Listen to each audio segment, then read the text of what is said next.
navbatdagi savolim rais yana ruxsat qilsangiz qarindoshlik uchrashishiga munosabatlikda. Mushu hamda albatta 17-ci qatimliqini bu yil amalga oshirgan bo'ldinglar. Birincisidan tatib hamda Sharq Turkiston Ma'rif va hamkorlik jamiyati buningki o'rinlashtirilishi sohibxonligini qilib kelyapti. Bu qatimliq uchrashishninki ilgirkidan farqi nima bo'ldi deb qaraysiz? Nima sababdan Milliy Birlik Şurası amaldan qoldirildi? Çünki bu amaldan qoldirilishini ba'zilar tashkilotning ojizligiga deb qaraganlar bo'ldi. Buni qanday qaraysiz?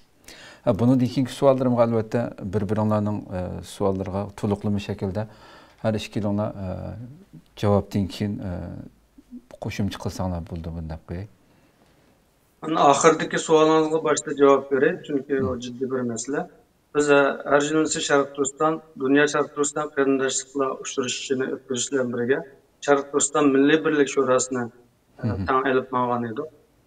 Bu qatam asli 7-sini elib olmoqchidik. Bizningki aradagi bu 5-6 oyning yoqi o'z ichimizdagi bo'lgan ba'zi krizlarni cho'zish, hal qilish sababidan biz mushuna vaqt energiyamizni sarf qilish sababidan bu qatam faqat qarindoshlik yig'inini o'tkazgan bo'ldik. Milliy Birlik Şurasini amaldan qoldirgan ish yo'q. Buni albatta biz o'zaro deyish sababidan jarayonda bu qatam qarindoshlik yig'ini o'tkazib turaylik. Yana bir qatamliqni taxmin keng turda xalqaralashgan shaklda boshqa davlatlardan, boshqa millatlardan kishilarni da'vat qilish orqali Sharq Turkiston Milliy Birlik Şurasini ayrim o'tkazaylik degan bosqichda tushuncha bilan shunday bir qaror ilingan. Shu sababdan biz bu qatam faqat qarindoshligimizni kuchaytiraylik, o'zaro burunqi qarindoshligimizni, chunki biz bu 6-7 oy jarayonida nurg'un gap so'zlar, nurg'un ahvollar yuz bergandan keyin biz o'zaro bir ichimizdagi shu qarindoshligimizni bir kuchaytirib, o'z ichimizdagi xatoliklarimizni biz bilan xotirlatishib, qaytadan bir gavdaga aylanish, kuchlanish, shunga bilan birga o'sha o'zaro samimiyat, da'voga bo'lgan samimiyat, sodiqligimizni bir qatim isbotlash maqsadida bu qatim shu qarindosh yig'inini o'tkazgan bo'ldik, ammo Milliy Birlik Şurası amaldan qoldirgan ish yo'q. Uni yaqinda albatta buni boshqonimiz Nurmuhammad Turkistondan tafsilli javob berish mumkin.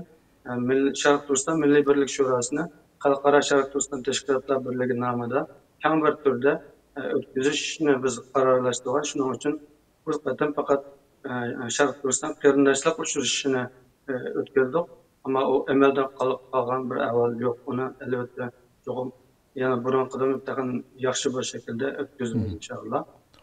Ikkinchi savolimizga kelsak, qarindosh yig'inni albatta men bayon hozir deb o'tganimizdek Dunyo Sharq Turkiston qarindoshlik yig'ini 2009-yili 7-ayning 4-kuni tunji qatam o'tkazilgandi.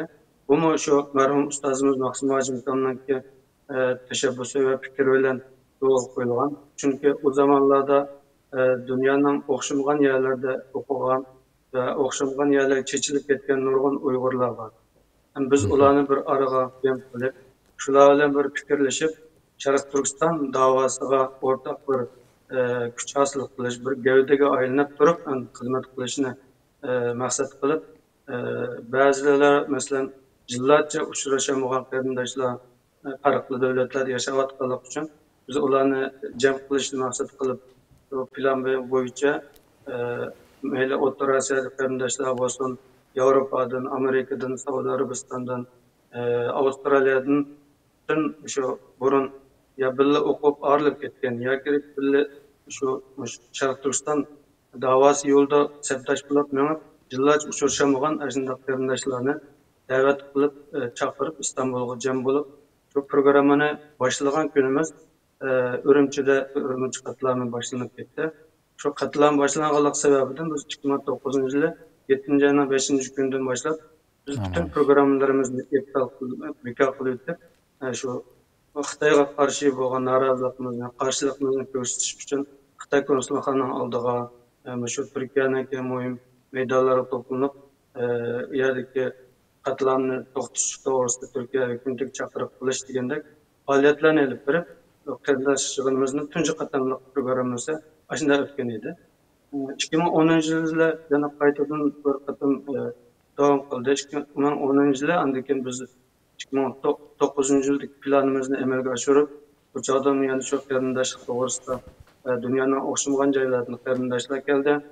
Shular bilan birlikda birlik hosil bo'ldi, tushuncha hosil bo'ldi. Hatto kelganlarning ko'pincha ta'sirlanib, yillarcha uchrashamaganlar uchrashdik.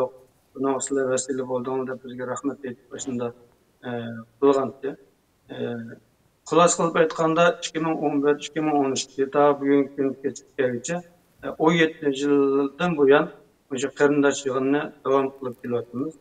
Buningda ba'zan xalqaro saviyada o'tkazgan bo'lsak ham, ba'zan asosiy ichki jihatga shu Sharq Turkistonlik qarindoshlarniki, Uyg'ur qarindoshlarning birligini hosil qilish, o'zaro tushuncha hosil qilish, fikr ixtilofini yo'qotish degandek shu qarindoshlikniki asosiy kuch hosil bo'lsa, unda boshqa masalalarning hal bo'lganligini tushunganligimiz uchun biz shuni shunday o'tkazgan edik. Bu qatamqi o'tkazishdagi asosiy ana temasi birinchisi islohot, ikkinchisi qarindoshlik, uchinchisi shu şekilde üç turli ana temada o'tkazgan bo'ldik. Shuning uchun biz buni har yildagi o'xshash chet elliklarni ko'p chaqirmay, o'zaro shu Uyg'urlarni, Uyg'ur tashkilotlarini ko'proq chaqirib, yani men boyada deb o'tgandek biz tashkilotlar bilan bo'lgan ixtilofni yo'qotib,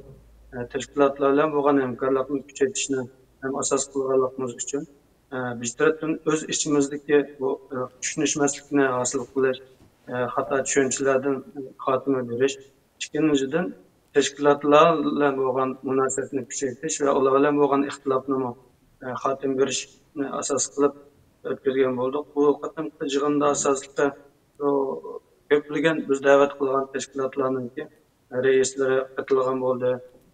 Qarindoshlarimizni boshqa davlatlardan da'vat qilganlarimiz da'vatimizni ijobat qilib qatilgan bo'ldi. Shunday qilib bu ikki taraflama bir yig'in bo'ldi. Biri o'z ichimizdagi shu qarindoshligimizni kuchaytirish, yana birisi boshqa tashkilotlar bilan, qarindosh tashkilotlar bilan bo'lgan oramizdagi tushunishmaslik va ixtilofni xotima berilib, ular bilan hamkorlashadigan shunday bir saviyaga, shunday bir muhitga ega bo'lgan bo'ldik. Bu bizniki bu qatimqi qarindosh yig'iniki o'xshashmaslik bir farqi ham natijasi deb qarayman. Ko'p rahmat.